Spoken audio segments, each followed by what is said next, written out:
About last night. Chapter 7. The first night. This ain't working, Twi. Why? Well, it's making me uncomfortable. We're just sleeping.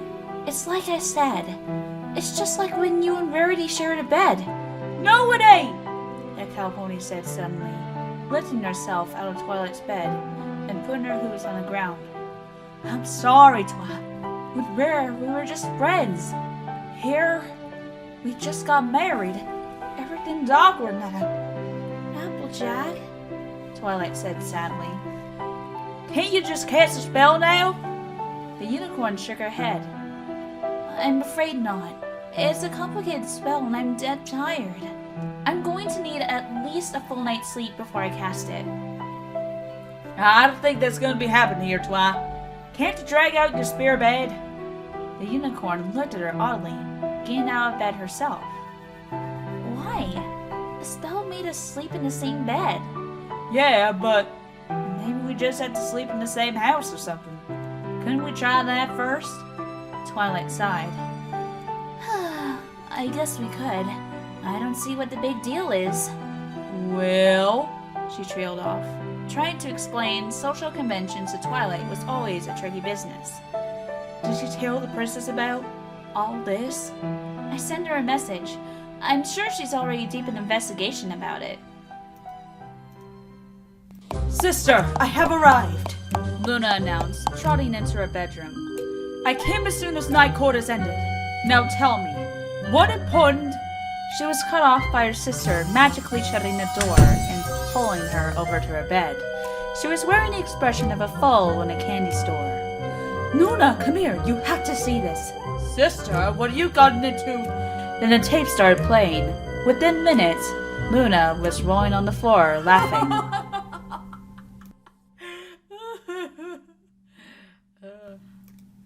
It took about 15 minutes, with Spike mumbling that he wasn't getting any sleep. But at last, the guest bed was set. Applejack crawled into bed with Twilight into her own. They waited for about 10 seconds. Nothing happened. Well, I guess that's that, Applejack said as she began to relax. We can rest like this tonight and... The reins lit up again, and Applejack felt herself being jerked up and flopped over, laying directly on top of Twilight. Their muzzles touched and their cheeks burned, not helped by Spike finding the display hilarious. It took a few seconds of awkwardness before either did anything about the predicament. They quickly untangled themselves, each falling off their own side of the bed, which Spike found even more hilarious. Okay, that didn't work, Twilight said. Maybe we push the beds together side by side. That'll at least give us some space. Well, it's worth a try. The carriage ride back to the palace took the same route, but it seemed a lot bumpier after 3 glasses of wine. Rarity teetered as did Blueblood, who took every occasion, including dentist appointments, as celebrations to drink to. You know, Rarity slurred, maybe it's the alcohol talking, but you actually look very handsome tonight. Thank you. Blueblood grinned cheekily. And you look very beautiful yourself. And I know it's the alcohol talking. Oh, you charmer, Rarity giggled, like anything her date said was the funniest thing ever. I could just listen to you talk all night. Why wouldn't you? There, Twilight said. The beds were now side by side. Now, let's try this again. They climbed into their beds. They waited. Then the reeds lit up again, and Applejack was rolled until she was resting in her wife's forelegs. And once again, Spike laughed.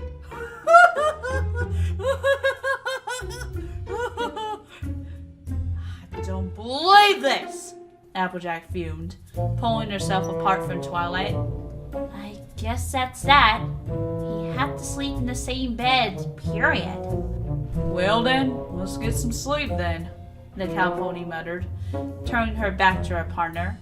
At the very least, she could make this as unromantic as possible. The reins lit up, and she was flipped to be facing Twilight. Spike laughed again. Spike, Twilight said slowly, sounding a little afraid. please go sleep in another room. Instantly, the baby dragon stopped laughing. What? I'm sorry, Twilight. I promise I won't laugh. Please don't. It's not that, Spike. It's just, I'm not entirely sure what these reins are going to make us do next. There was a silence at the unicorn's point. Then he snatched up his basket and blanket and dashed out of the room, leaving the bears in a very uncomfortable position. Celestia entered her room, having to excuse herself to use the bathroom, only to find a familiar sound playing. She's asking if you want to wake up next to this every morning. The tape rewound. She's asking if you want to wake up to this every morning. The tape rewound. She's asking if you want to wake up next to this every morning. The tape rewound. Luna! Forgive me, dear sister, but thy student truly has a delicious flank. Celestia felt her eyes twitch a little. Luna, you realize Twilight is like a daughter to me. Well, there is no blood to share, is there? No, but then I'll allow myself the eye candy. She rewound the tape again. Celestia put a hoof to her face. Applejack had nice freckles, Twilight decided. There wasn't much else to do right now but count them. 5 on one cheek, 7 on the other. They looked cute. She had never really noticed before. Then again, there was a lot she'd never noticed about Applejack's face before she was forced to stare at it for an extended period of time. Like her eyes. They were pretty too. Twilight was beginning to understand why Applejack found this whole thing awkward. The cowboy squirmed and shifted on the side of the bed, trying to find a comfortable position. But nothing she did could hide the fact that there were only a few inches of personal space separating her from the other mare. Applejack, why is it so different now? What do you mean? Why are things so awkward? It's not like we actually wanted to get married. Shouldn't things still be the same between us? It should, but it ain't. You mean, but it isn't? Despite herself, Applejack couldn't help but smile. Still trying to fix my grammar? Well, somebody has to. She smiled back. Then suddenly, Applejack's grin faded and she was squirming uncomfortably. What's wrong? She sighed. I guess I really don't know that much about talking proper. So? I don't know that much about farming. Yeah, but it's not like you expected to know that. Applejack, stop. It really doesn't bother me how you talk. Where'd all this come from anyway? Applejack shifted. Twilight felt her eyes widen. Last night. Applejack, I think we need to talk. There's nothing to talk about, she said stubbornly, turning away from her. The rain lit up again, forcing her to face Twilight once again. She stared at her foreleg. Consarn it! Applejack, please! Twilight said. She threw her foreleg around Applejack's neck, pulling her close. What the hey? Twilight, what are you? You don't have to tell me anything tonight, Twilight said softly. But something's bothering you, and when you're ready, you can tell me. She slipped Applejack's head under her own, so the top of her head rested comfortably under her chin. Applejack stayed silent, partly because Twilight's soft words had stunned her, and partly because she was pressed up against her now. There was no personal space anymore. Twilight pulled her closer, calmly stroking her mane, hoping Applejack would start talking. She never did. She looked at the clock hanging on the wall. Then 10, 15, 30. Applejack fell asleep. Twilight wasn't quite ready to. She was thinking. In many ways, she knew Applejack was a simple pony. She had very little in the way of wants. Her home, her family, her friends, and a field to work with. and a field to work in were all she really wanted. And indeed, much to Twilight's shame, when he had first met, she had written her off as a mere hick. But that was a different Twilight.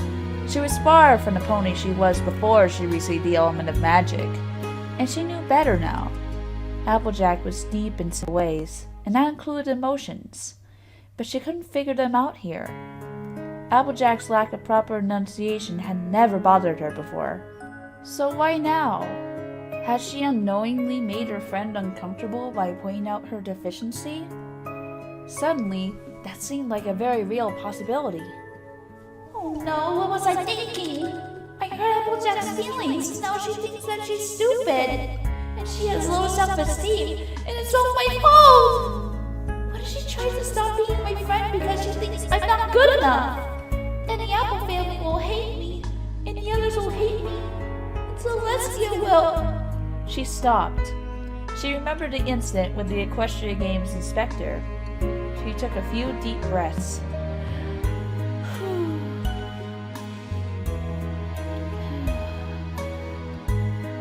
Stay calm, Twi. Applejack needs you right now. She's always so strong and dependable. You can't let her down if she needs you. She looked at Applejack's sleeping form. She looked pretty cute when asleep. Both Rarity and Blueblood wanted to just stumble into their rooms and sleep off their intoxication, but one did not ignore the summon for both the princesses, especially when it involved entering Princess Celestia's personal chambers. All right. We're here, Auntie Celestia, said Blueblood, doing a surprisingly good job of staying professional while drunk, due to all the experience he had. Dear nephew, what I am about to show you, you cannot leave this room, she said sternly. I've called you both here because of your friendships with Twilight. Do you understand? Rarity lit up. What? Is Twilight in trouble? That depends on one's definition of trouble, Luna said slyly as she played the tape. The laughter started up again. Rarity laughed the most unladylike laughs, and it wasn't entirely the alcohol. Tell me, Blueblood, dost thou not think Twilight's sparkle has the most alluring flank? Luna! Celestia yelled. Honestly! Rarity actually stopped laughing and glared at the prince. You best think about how you're going to answer that. Oh, relax. I think your flanks look nicer anyway. You know, I think I should be hitting you for that, but it's kind of hard to do.